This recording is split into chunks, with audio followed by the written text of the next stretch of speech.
game goes to he who outlasts the adversary. And what the Chinese want to do is to just keep things really, really stable and just wait for the Western countries to collapse.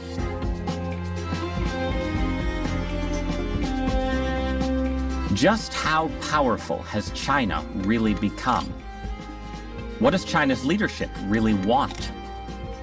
If America is in a new Cold War, who's going to win? My guest today thinks that the U.S. has a lot to learn from Chinese success if we want to remain the world's leading power. Dan Wang is a research fellow at Stanford's Hoover Institution and the author of the new book, BreakNeck, China's Quest to Engineer the Future. Dan Wang, welcome to Interesting Times. Thank you for having me, Ross. You're very welcome. Thank you for being here.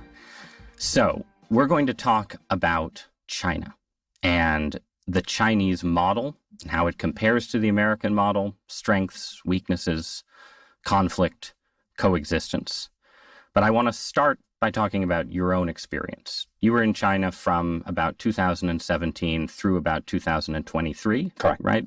And you were a technology analyst, you were a writer, you wrote an annual letter about what you saw in China, and you traveled a lot. So I want you to start by telling us a story or giving us an image or a place that you visited or saw or experienced that you looked at and it made you think the 21st century is going to belong to China. Here's a vision from 2021. In the summer of 2021, China had closed off its borders to COVID when I was living in China's richest city, Shanghai. My life was full of ease and full of beauty. You are never very far away from a subway station. They're constantly expanding their subway stations. Shanghai had about 500 parks in 2020. And at the end of this year, in 2025, the city government declared that it will have about 1,000 parks. It has all of the big skyscrapers that are so iconic in China.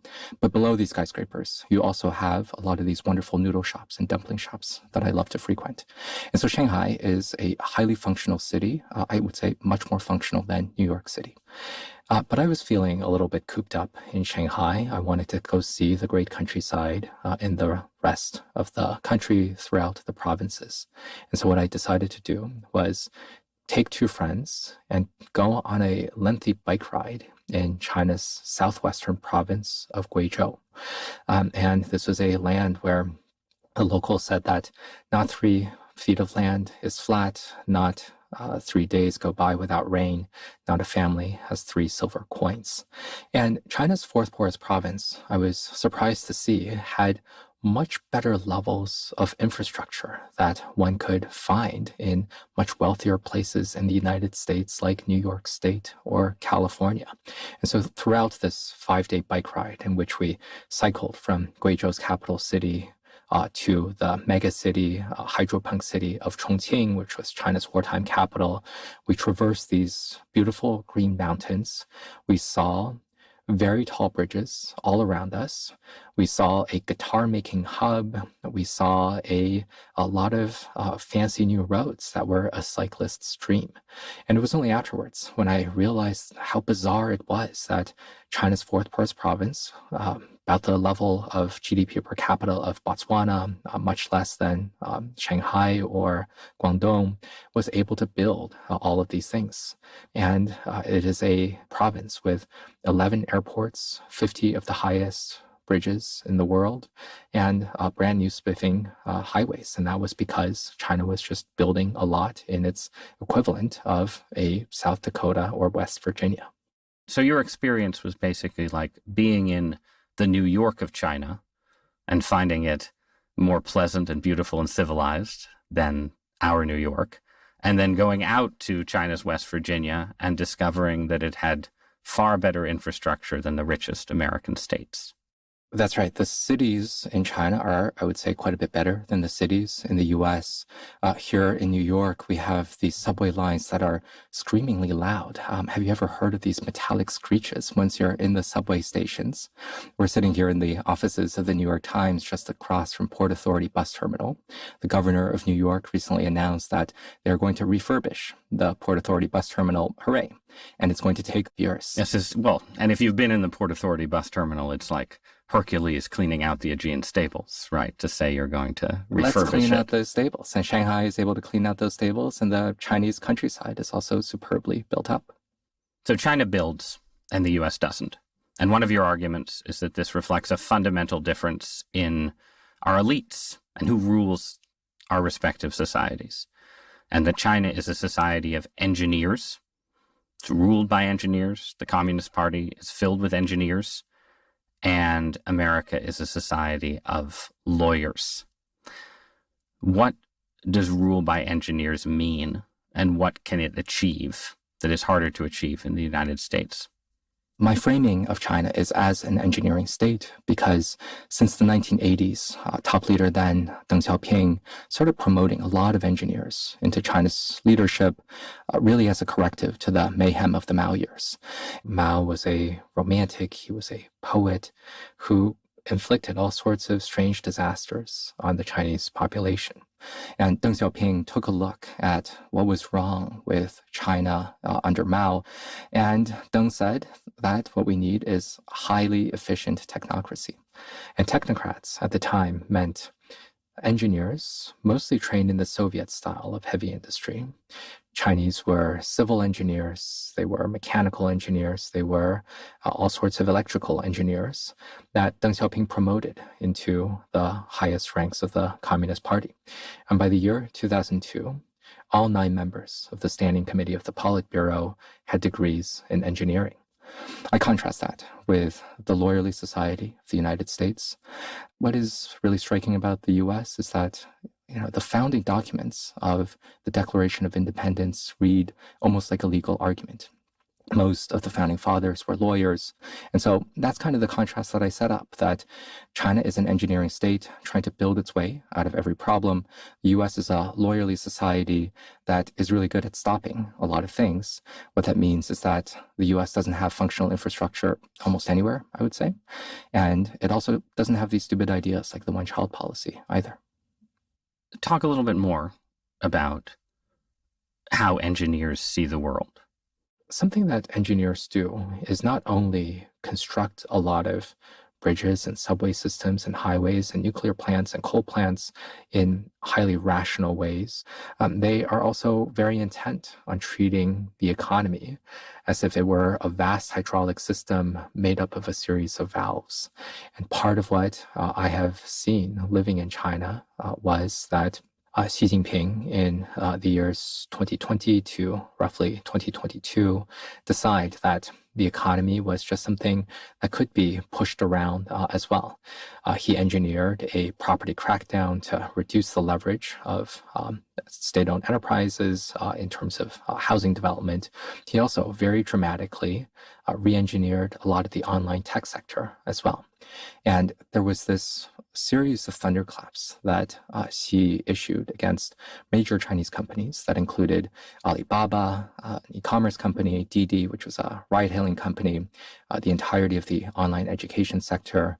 And Xi and the rest of the Politburo essentially wiped out about $1 trillion from China's stock market back then. And I think part of that was trying to funnel China's best and brightest, the people graduating from the top universities, away from building cryptocurrencies or consumer tech and hedge funds into building industries that are more critical to strategic needs, something like semiconductors, aviation, chemistry instead. And so what Xi Jinping really tried to do was to really engineer the economy in a way that the Communist Party really wants to achieve some vision of success. So what you just described in terms of the Communist Party's view of what had gone wrong with the tech sector is a view widely shared in the United States, including by people deeply involved, as you know, in Silicon Valley itself, right? The idea that at a certain point, Silicon Valley just became a machine for generating new apps and, ride sharing and, getting people's DoorDash deliveries there as fast as possible, but lost any direct connection to building rockets and flying cars and new infrastructure and making other kinds of breakthroughs, right? But the American assumption is that when capitalism goes wrong, the solution has to be some kind of deregulation. that you can't just have someone sitting in Washington, D.C. say, okay, Silicon Valley, too many rideshare apps. We're going to turn the dial and we're going to develop, more self-driving cars and high-speed rail or something like that, right? And part of the argument you present in the book is that over the last 10 or 15 years, China has actually succeeded in turning its dials in ways that are generating cutting-edge breakthroughs, cutting-edge research, and technological mastery. So talk a little bit about that, what you see as that achievement. I think China has achieved a pretty high level of technological mastery. I moved to China at the start of 2017, in large part to study a major industrial plan that the State Council had announced called Made in China 2025.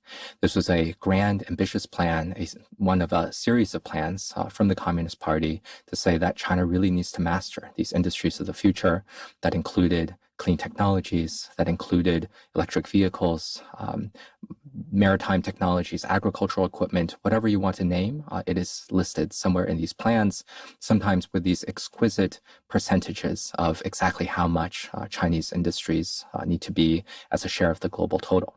I think we can clearly see now that China is a leader in electric vehicles. It is a leader in all sorts of industrial robotics.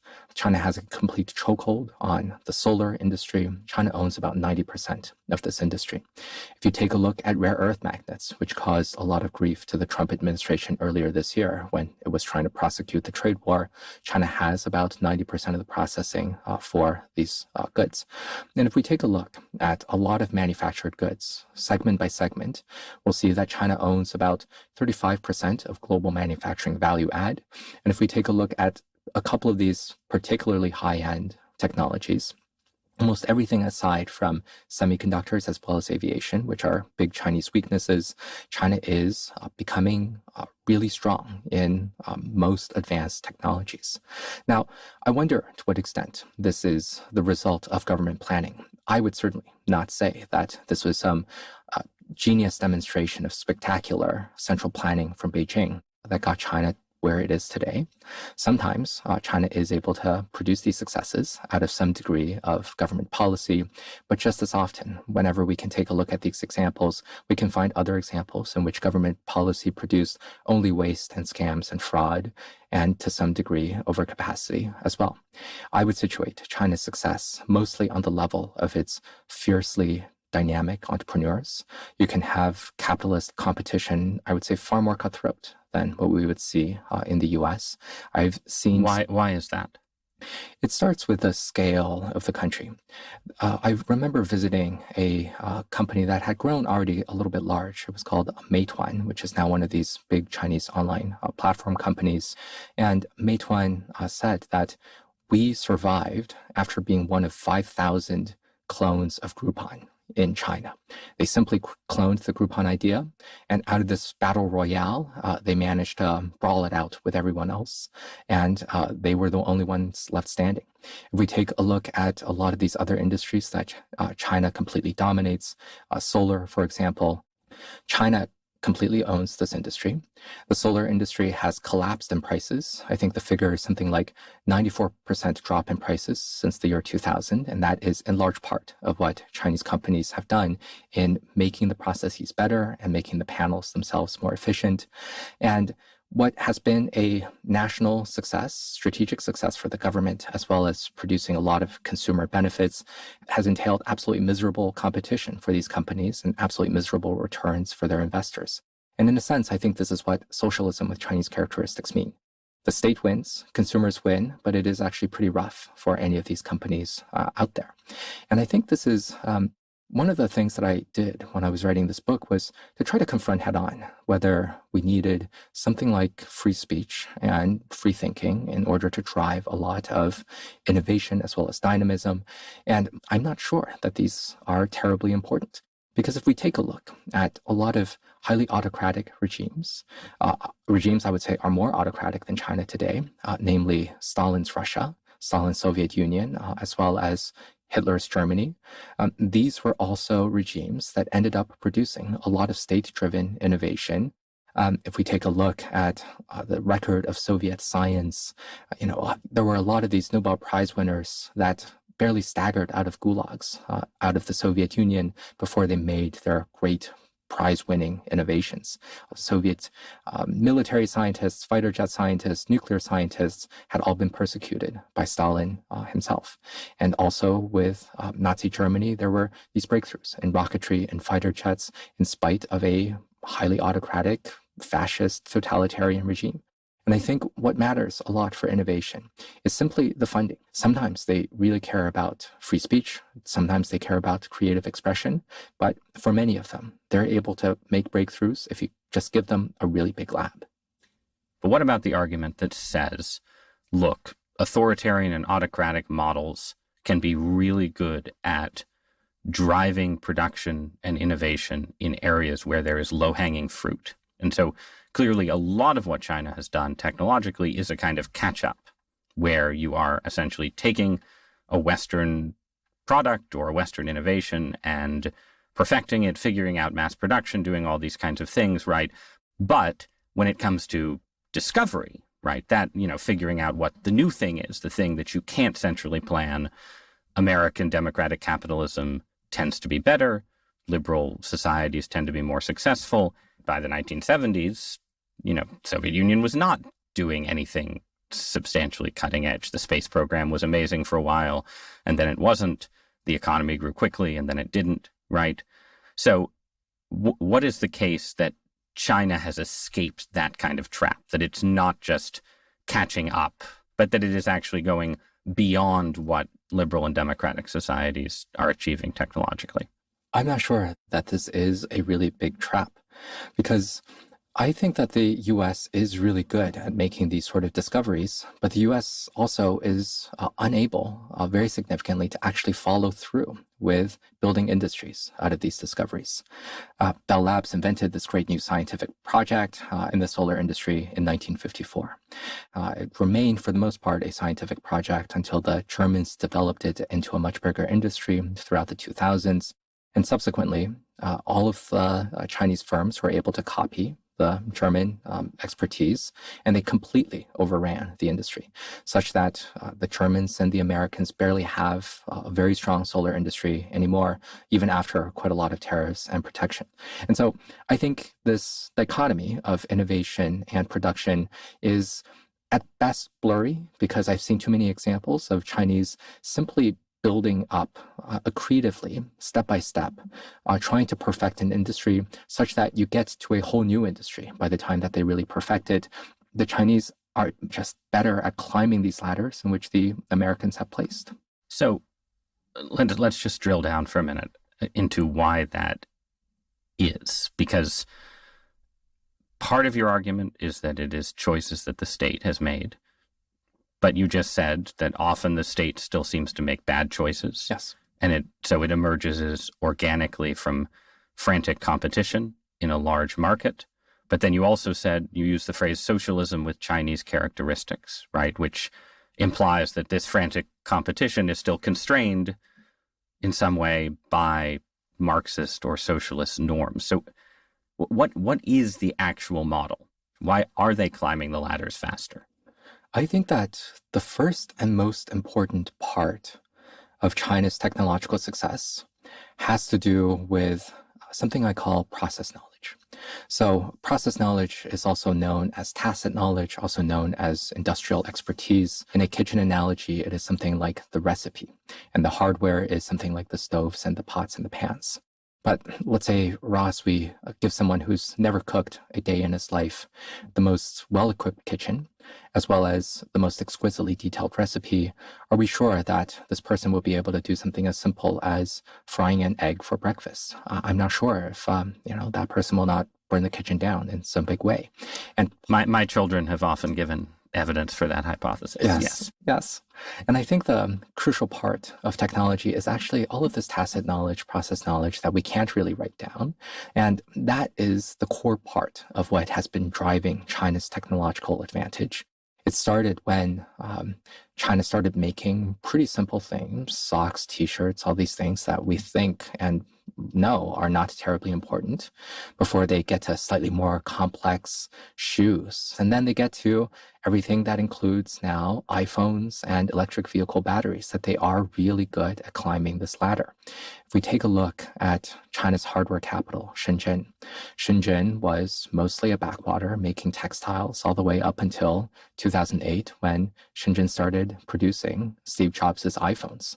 And so iPhones started rolling off the line, and you had this enormous workforce, hundreds of thousands of people making the most sophisticated consumer electronics in the world, making next consumer drones, more sophisticated electronics. And I think that is really the basis of China's technology advantage. It's just these gigantic investments in workforce. The state sometimes gets in the way. The state sometimes harnesses this workforce. You also have a lot of entrepreneurial energy.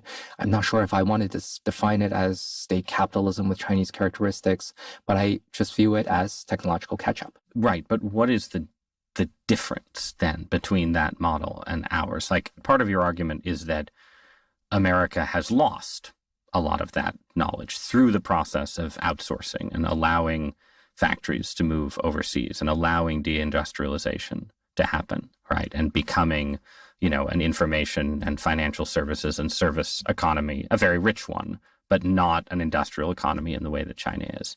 I want to understand how much of this is saying there are engineering minds in the Politburo who made these choices that maybe you can only make in an authoritarian society, or maybe we could have made different choices ourselves in the US. How much of it is that versus some other element of competition or culture in China right now? I think the crucial mistake in the US was that it wasn't even a choice that the US really made to outsource a lot of manufacturing. Now, there is this line that politicians like to trot out that China stole all the jobs. And sure, that's one framing of it. But I think a more accurate framing is that since the 1990s, big American manufacturers had been actively moving their production to China, and the US government did almost nothing to restrain them. And I'm not sure whether that was actually a really deliberate choice plotted out by the Council of Economic Advisors advising Bill Clinton.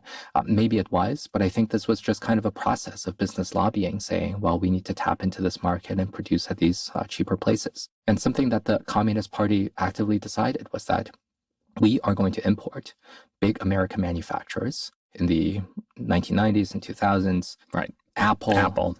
Tesla, if they want to build their products here, we are going to welcome Steve Jobs and Elon Musk to train our workers and make them as good as they can be. That was a more conscious decision, I think, made by engineers who realized they had to catch up to the global frontier. They couldn't do it with China's existing level of technology, and they were going to have Americans help them.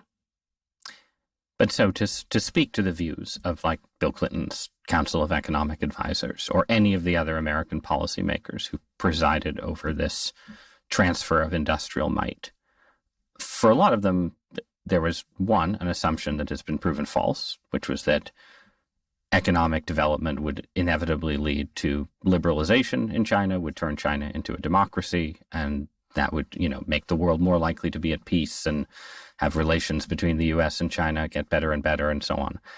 That was, at least so far, has been completely falsified. But there was also just a basic economic assumption, a kind of free trader's assumption that says, well, if China gets really good at building things and sells them to us, and we have an economy that's in a different phase and a different stage and is based more on information and services and these things like this, as long as we stay rich, that's okay. And the U.S., while there obviously are big parts of the U.S. that suffered from the relationship with China, that were hollowed out, the U.S. has remained very rich. The American economy, despite what some doomsayers would say, is not a disaster area. And so someone could listen to your arguments and read your book and say, okay, but what are the actual stakes here? What is China building and investing for, apart from wealth for its own sake? What kind of power does it want? I think you're absolutely right that America is highly dynamic, and I don't want to count out America in this stage of competition. I think at various points, the US will look weak. At various points, it will look strong. But what are the stakes here?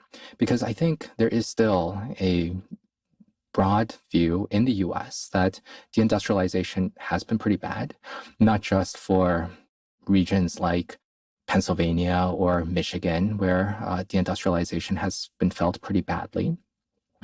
There's also a pretty clear loss of manufacturing expertise that represents in the declining fortunes of American apex manufacturers, companies like Intel, Boeing, Detroit automakers, and now increasingly Tesla. They've had mostly bad news over the last few quarters, last few years, in the case of Detroit, last few decades. The apex manufacturers are not working very well. And if we take a look at the early days of the COVID pandemic, the US manufacturers were not very good at making simple products either. Necessary products like cotton swabs and cotton masks, and they weren't able to really rejig their supply lines in order to build out critical materials. If we take a look at the US defense industrial base, after the US shipped a lot of munitions to Ukraine in its self-defense against Russia, the US hasn't really been able to rebuild its munition stockpiles. If we take a look at naval ships with the US Navy, every class of ships is now behind schedule. And so part of the let's pause there then. Yeah. So you just offered two somewhat different examples of what the US loses. So the first one would be, if China is a manufacturing powerhouse and we are not, even if our per capita GDP looks good now, yes, over time we will just inevitably get poorer relative to China. Is that right? Is that what, again, we're making the bullish case for China. Yeah. But would that be your expectation?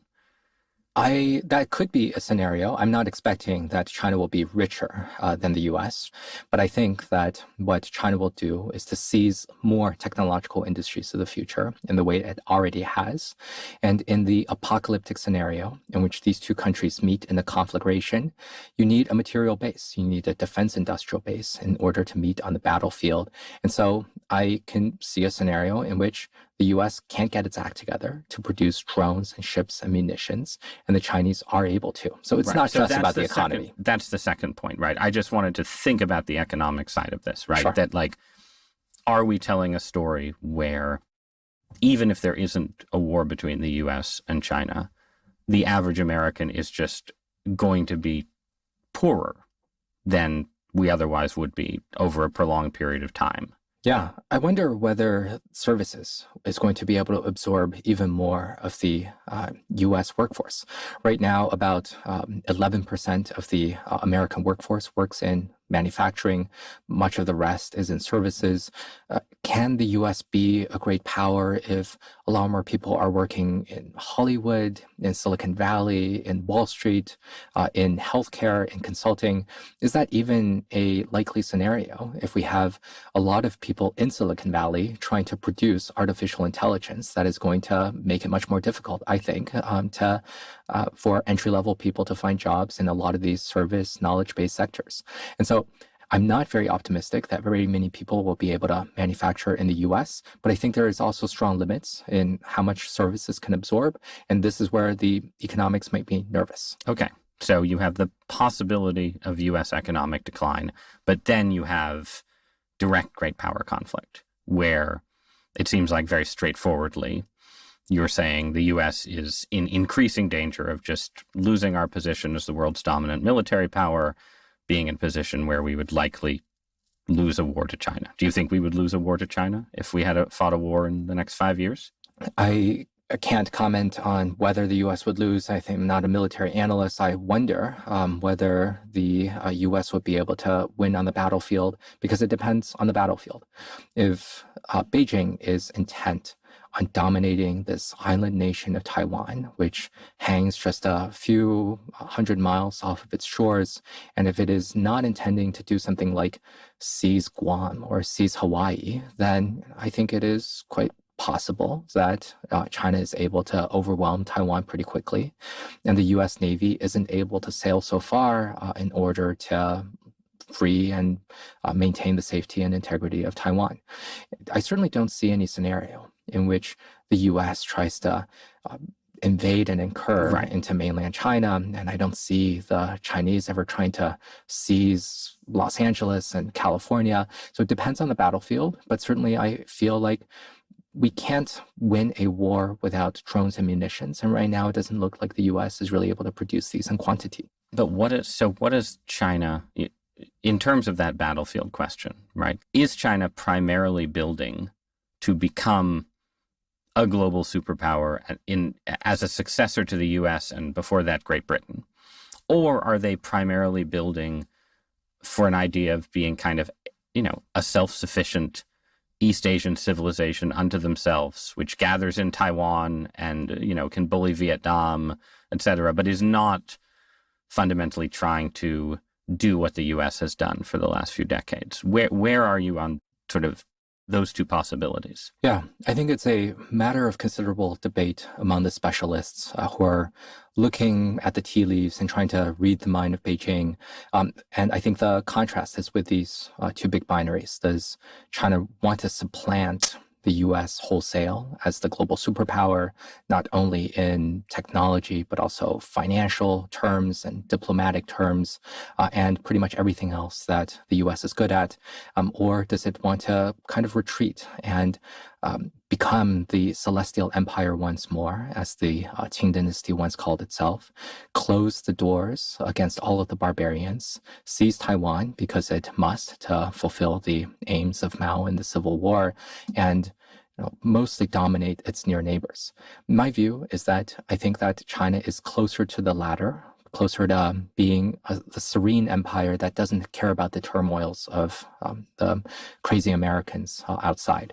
But I think that the question then has to become something like, if China is fully able to dominate its near neighbors in East Asia, countries like the Philippines and Vietnam and Malaysia, such that it is able to bring those state leaders out to kowtow for the emperor's pleasure in Beijing, how much does that in particular threaten American interests? And how much should America really feel that it needs to defend these regions against that potential threat?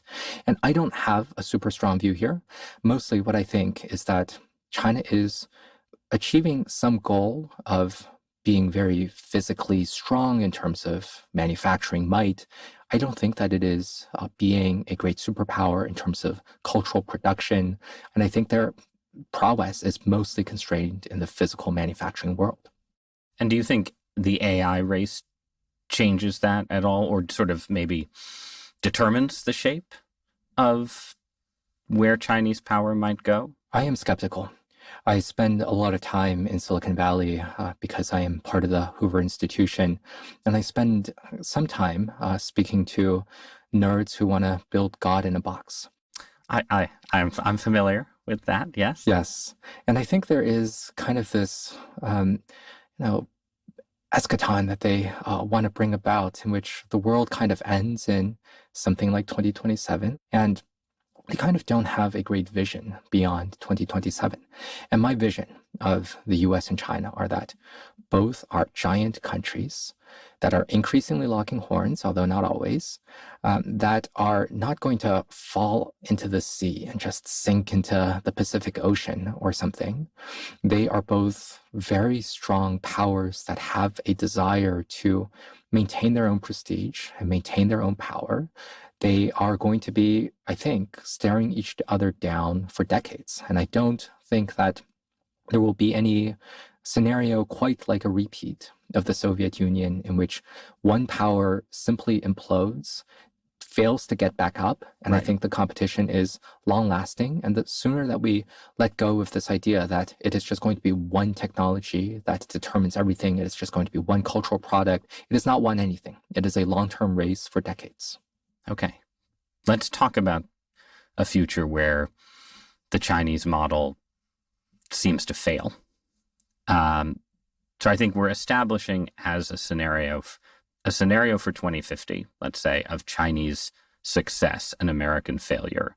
In your terms, looks like a China that is dominant in Asia, clearly technologically dominant above and beyond the US, and generating more and more wealth through manufacturing even if the average Chinese person is still poorer than the average American, in a way that makes America feel like a kind of decadent and stagnant backwater, a great power, but a great power in clear and sustained decline. That's fair as a kind of like that's a potential scenario. Potential scenario for Chinese success. How could this model fail? What do engineers get wrong? Engineers are meddling extensively in the economy, and maybe we will find and wake up one day that central planning is a ginormous failure and the Chinese will not able to fundamentally overcome these contradictions in the model of state capitalism with Chinese characteristics. I think that a lot of people have been pretty extensively burned out by the mistakes and some of the foibles of the Communist Party. A lot of what I have seen is that many young Chinese are willing to take leave of the great rejuvenation that is conducted in their name. We have a lot of data of Chinese entrepreneurs, a lot of Chinese wealthy people who would much rather live their lives in kind of Chinese communities like Irvine, California, by buying some property and just, having their businesses be established in Singapore and still not really quite trusting the Communist Party to respect everything that they want to do. Young Chinese creative types are interested in smoking dope, just as young Californian types may be. They are smoking dope in Chiang Mai. I've spent a little bit of time seeing these people who are just as into marijuana as well as cryptocurrencies as folks are in Silicon Valley. And what we see is that also a lot of Chinese migrants, those who are not necessarily the rich, those who are not necessarily the creative types, dare to fly to Ecuador, which has been visa-free for a period of time to Chinese, and try to walk across the Darien Gap, a perilous journey to cross to the southwestern border of the United States. At its peak in 2024, the U.S. was apprehending something like 30 to 40,000 Chinese who were trying to cross over into Texas, which is something that still blows my mind, that many people would try to do that to escape the regime. And what do you feel like they're most trying to escape? Is it political repression? Is it the sense that even if you're getting rich, the government can change its engineering plan tomorrow and strip your wealth away? Like what aspect of China is driving the desire to, go somewhere else? Well, let's take a look at these three canonical groups, because I think they have three different motivations. If we take a look at the wealthy, the rich, the politically connected, still many Communist Party senior members have their kids in the US or the UK, somewhere abroad, because they're not quite sure that they're going to be purged. And I think there is something peculiarly precarious about authoritarian regimes where if you're a rich person, let's say in Beijing, you might be working in the financial industry. And last year, the Communist Party declared that there was going to be a salary cap of $400,000 for people working in finance, and you may have to give some of your money back to the state if you've been earning more than that. Or if you're part of the party elite, part of the military elite, your patron is purged for corruption and the entire network falls away. You could be a creative person working as a journalist in China. There are still many creative journalists in China who have their pieces, their essays, their reporting completely censored by the state. And after a few times this happens, a lot of people get quite mad and they move to a place like New York. A few blocks from here, in October, I went to attend a feminist stand-up comedy show in Mandarin, in which there were a lot of creative types from China, all women, telling jokes and sharing stories. And it's hard to imagine that something like this may have been necessary perhaps 10 years ago before Xi consolidated his power. And then for the lower skilled migrants who are not necessarily educated very well, who are not necessarily very wealthy, their reasons for crossing are still much more complex. I don't think I have a good handle on this question. Would these be like the kind of people who are trying to do the Darien Gap? That's trying right. to get to Texas, basically? Get to Texas. Right. And maybe they felt really constrained in the COVID lockdowns. Maybe they felt that their property has lost its value. And so they are trying to escape, and they've become things like Uber drivers in California and just trying to make a living, not necessarily trying to flee the political regime. I mean, to me, that seems like a big weakness for a great power. Absolutely. Right? It seems from an American perspective, just somewhat extraordinary. The idea that you could simultaneously say, look, the 21st century could be the Chinese century. China is going to be dominant and we're going to decline. And yet the average best and brightest in China would happily accept American citizenship tomorrow, which is probably true for lots and lots of people, right? I feel like it's hard for me to square those two realities, right? That like, as long as lots and lots of talent would rather bet on even chaotic, misgoverned, bad infrastructure, you know, whatever else you dislike about America, from Donald Trump to wokeness to everything in between, as long as so many talented Chinese would choose that over China, that just seems like a really strong American advantage. Absolutely. I completely agree. And the only question is how many? I'm not sure if it is quite the average educated elite person in Beijing and Shanghai would still want to move to the US. But they do, but at least they want to hedge.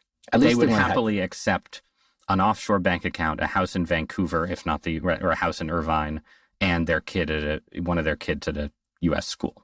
Yeah. They'd accept that. Well, I would accept that if you gave me a Swiss bank account and a home in Vancouver as well. And maybe it makes sense for many people to hedge. I think that there are many parts of the Chinese elite that have gone abroad. I think there is a complex bit of motivations that vary year by year to what extent people leave. But I think we can certainly point out that many Chinese entrepreneurs have decided that life in Japan, in Singapore, in the US is much easier. That if you move to the US, the state leaves you alone. If you move to Texas and Florida, people aggressively leave you alone. And there is something to that sort of comfort that still attracts a lot of people, for sure. Let's also talk about sort of not just how an engineering society can feel oppressive, but also how it can actively fail. In your story about Chinese success, you spend a lot of time on the shadow side of these kind of big projects, right? Some of these projects look like white elephants. They look like, you know, airports built when there aren't enough people flying, or apartment blocks built that lots of people don't want to live in, right? There is a kind of problem of overbuilding, building for building's sake. Then you also have the related problem that China has a deeper version of the depopulation problem that every rich and many non-rich countries in the world are facing, where birth rates are very, very low. Society is aging rapidly. And in one of the most powerful parts of your book, you have an account of how a kind of engineering mentality cruelly and brutally made this problem worse. Because China's engineers looked around in the 1970s and 80s and said, oh, our population is growing exponentially. We need the one-child policy. We need to impose low birth rates. And having imposed low birth rates in an incredibly brutal way, it turned out to be very hard to turn higher birth rates back on. So looking at those two problems, I feel like you can see a future in China where China 2050, 2070, more 2070 maybe than 2050, isn't this sort of self-sufficient, dynamic, Asia-dominating empire, but it's a society of ghost cities, you know, with no children, that are sort of monuments to engineering's failure, right? Talk about those scenarios. Yeah. Well, let's consider physical engineering as well as social engineering. I would say that for the most part, physical engineering is still overwhelmingly positive for China. Though you have these bridges to nowhere, Guizhou is heavily, heavily indebted. The local government has a problem paying back the bonds to build these sorts of bridges. There's not only a financial cost, there's an environmental cost in which you're pouring a lot of carbon-intensive cement for essentially nothing. There is also a human displacement cost because a lot of people have been moved, especially for building hydroelectric dams out to places that they're not very familiar. But I would say that something like there's maybe an 80% positive, 20% negative. That ratio might change over time. But I think physical dynamism is a good thing. And I would say that the United States needs a lot more of this. And I would assign completely the opposite ratio on social engineering, because the fundamental problem of China, the most fundamental problem with the engineering state is that they cannot restrain themselves from being only physical engineers. They have to also get into social engineering because they view the population as just another building material, as if it could be remolded and torn down at their pleasure. And thank you for picking up the one-child policy chapter of my book. That was unexpectedly my favorite chapter to write. That the one-child policy had been, the peak of it was mostly throughout the 1980s. This was before I was born. I was born in 1992. And my parents were both college-educated urbanites in the southwestern province of Yunnan, where there wasn't very high birth rates in the cities already. And it was trudging through the history of the brutality of the one-child policy, which sounded quite scientific at the time and sounds quite rational. It's just a number out there. But it was accomplished with the most brutal means of forced sterilizations, forced abortions that was meted out to mostly people in the countryside in what I described as a campaign of rural terror against overwhelmingly female bodies. And this was something that was prosecuted like a military campaign. Women were sent into hog cages, into clinics, and it was a really difficult thing to read these accounts of the terrible traumas that people suffered, and which somehow also washed up on the shores of the United States, in which we have a lot of overwhelmingly girls of Chinese heritage that had grown up with American families here throughout the one-child policy. And I think the Chinese government is now realizing that it cannot turn the dial back up. It is trying to engineer the population again to try to encourage people to have children. And so far, it's finding that it's much more easy to prevent births with sterilizations and abortions rather than to coerce copulation. Do you think there's any scenario where discontent with that mode, social engineering, authoritarian means, and so on, actually someday leads to a political revolution in China? Because this conversation has been sort of taking for granted, as a lot of people do now, right? That the Chinese regime is stable, that the idea of liberalization and democratization was sort of a fantasy. Is there any future where that's wrong and where China 2050 or 2060 has experienced some kind of democratic revolution? My view is that the regime is still broadly stable in spite of these traumas that it has inflicted on the population. And the one-child policy is not even so much discussed these days. And I think a lot of this trauma has faded from a lot of people. But there was, not at the same scale, but there was trauma under the zero COVID policy, yes, right, too, where you did have, and that's fresh in people's memories, you had incredible restrictions, people locked into apartment buildings, you had some kind of protest culture emerging out of that, right? So even though things fade into the past, the regime generates new forms of sort of engineered suffering, yes, right, as new crises arise. Yes, you're absolutely right that zero COVID produced a lot of traumas. I was living in Shanghai, and Shanghai is the city that suffered probably the greatest lockdown ever attempted in the history of humanity, in which 25 million people were unable to step foot outside of their apartment compounds for about 8 to 10 weeks in the spring of 2022. Shanghai is a little bit like New York, in which the people hold themselves to be quite a bit more sophisticated than country bumpkins in Washington, D.C. or Beijing. They're more cosmopolitan. They're wealthier in some ways. And Shanghai suffered this really brutal reminder that actually it is Beijing that, after all, runs them and rules them. And throughout the Shanghai lockdown experience, there were a lot of my friends who have had to go without food so that they can save the food for their children, because Shanghai had no way to organize logistical deliveries of food to 25 million people when most of the city should have been in lockdown and they didn't want to spread the virus. And so this was a very traumatic time for a lot of people. And I think it is no surprise that Shanghai had the sort of protest culture that you mentioned. I have been to one day of the Shanghai protests where people had gathered on Urumqi Road. This is kind of the bar district with a lot of young people in China. And there were police kind of everywhere, as well as a lot of people milling about. People were chanting. We have videos of this, chanting down with the Communist Party, down with Xi Jinping, which was, completely absurd. I would not have been able to believe something like this could have happened.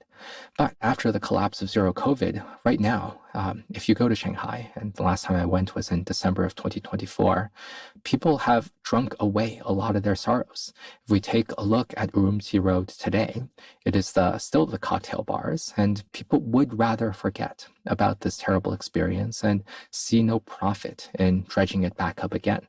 And they walk through Shanghai, the beautiful streets of the French Concession.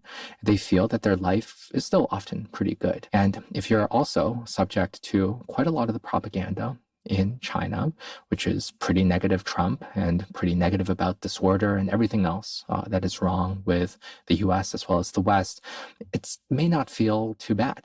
Well, in a way, what we were talking about earlier, the propensity of discontented Chinese to seek a means of escape. Yes. Maybe that is itself stabilizing to the regime, right? That like if you are deeply dissatisfied with life under, socialist state capital, whatever you want to call it, there are means of exit that take the people who might otherwise be leaders of a resistance out of the country.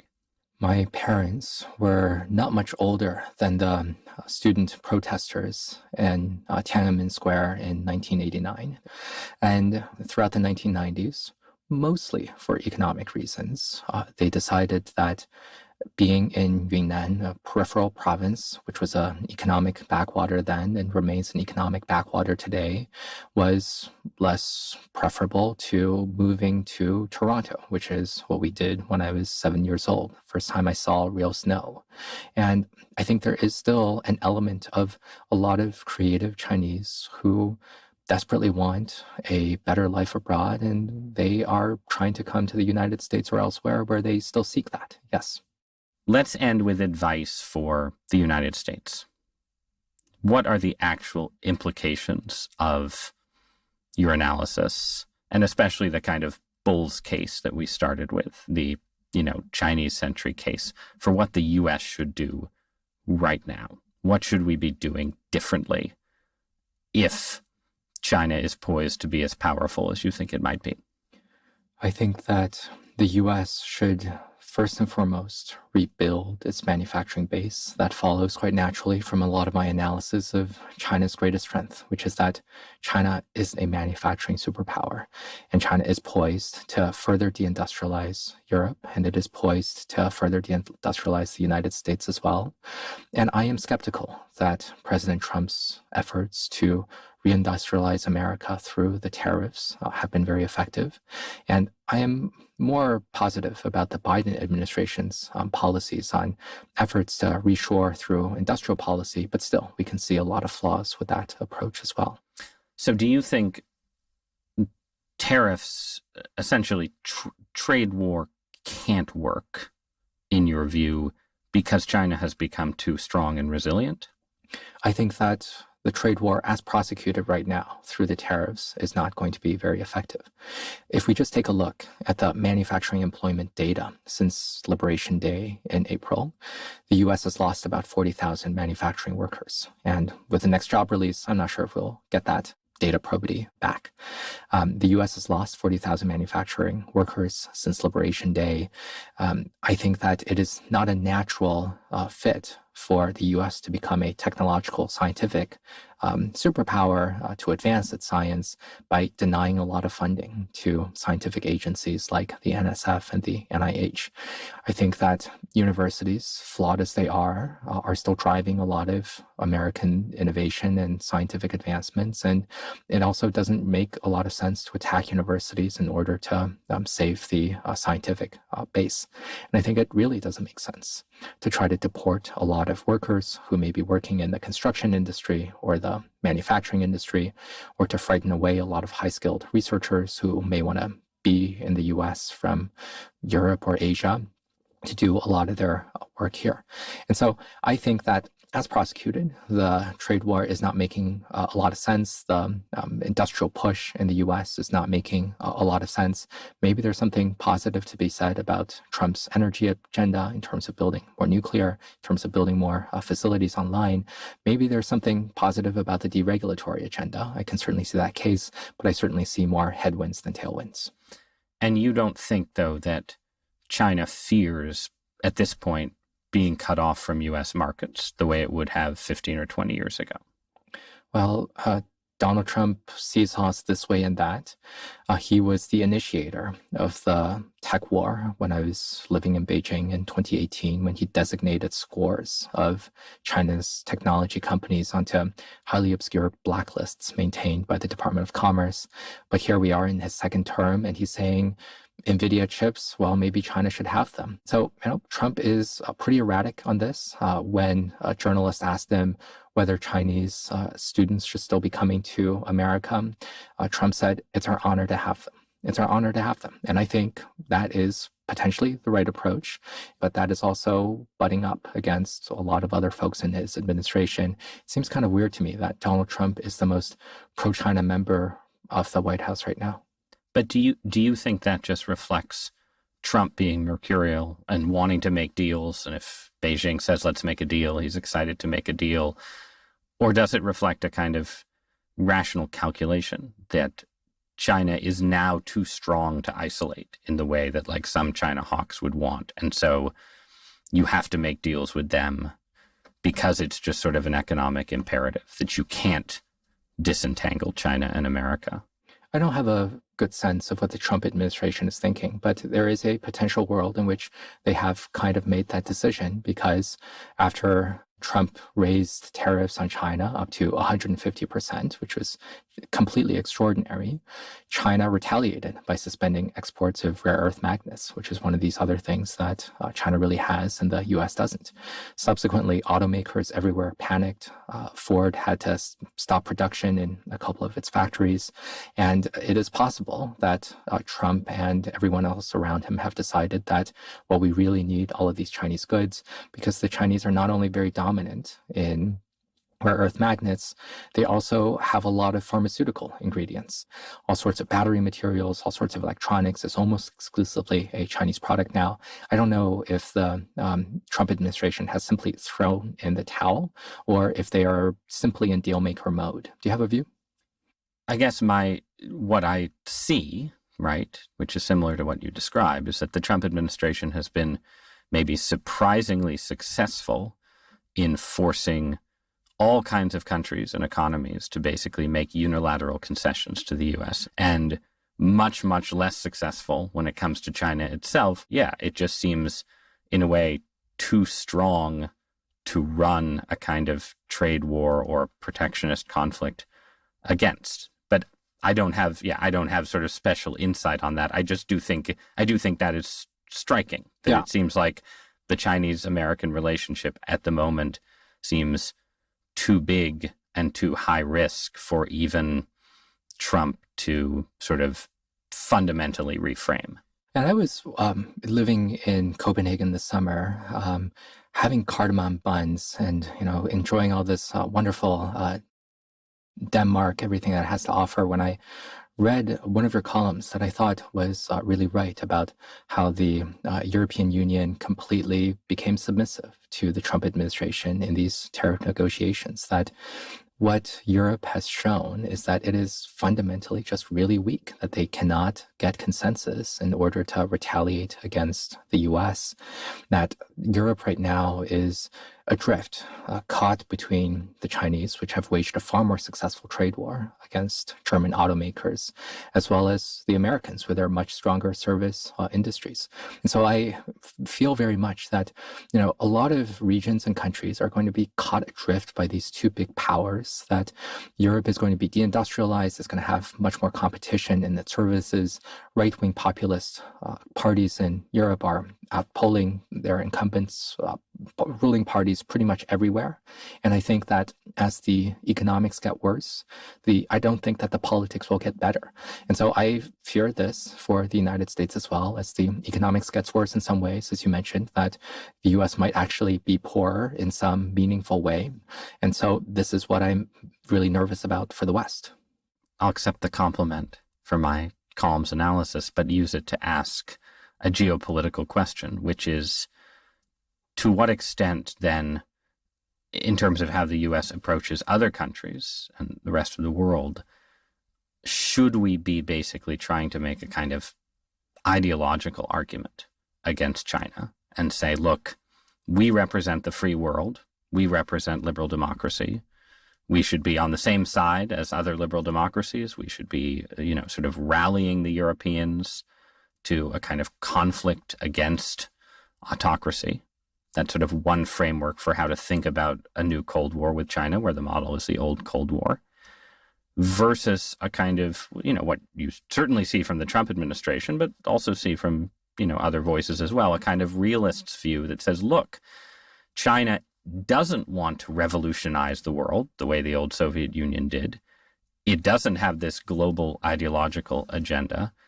Its advantage in geopolitics is that it's sort of cynical deal making, right? And so the U.S. needs to be a cynical deal maker too. Where do you come down on that kind of choice?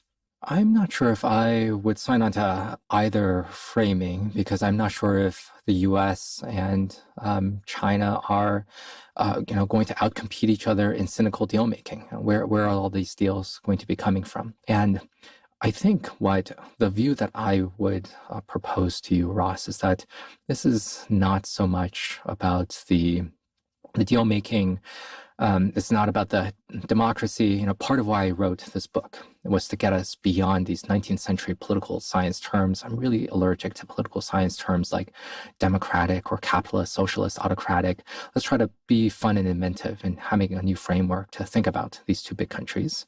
And I think what is ultimately going to be most important is delivering well for its people. That the country that is going to be able to meet the needs of the people, of its own people, is going to be the more triumphant power. It is not to really cripple the other side.